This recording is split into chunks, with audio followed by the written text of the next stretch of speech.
Ito talaga ang advantage guys pag may mga manok-manok kayo na nangitlog-itlog na kung saan-saan bala ho. Sana all. Ayan ho. Ito na mga manok na ito ho. Ayan. Oh. Wow. Dami-dami nila mga buto ho. Area? Ginapisik ka ni kag area? Ay, sad. Ayan oh. Pag wala ka talagang ulam, kukuha ka na lang ng itlog kung saan-saan makikita. Tapos ilalaga mo na lang or ipiprito mo. Tapos i-check natin dito kung meron dito. Oy, ba't ka galit?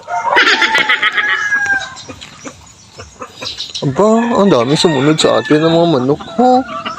Kala nila ay may dala tayong pagkain. I-check lang ko dito kung may itlog kayo. Wala. Ayun. Ay. Nagagalit agad. Kala yan naman kukunin kong itlog niya.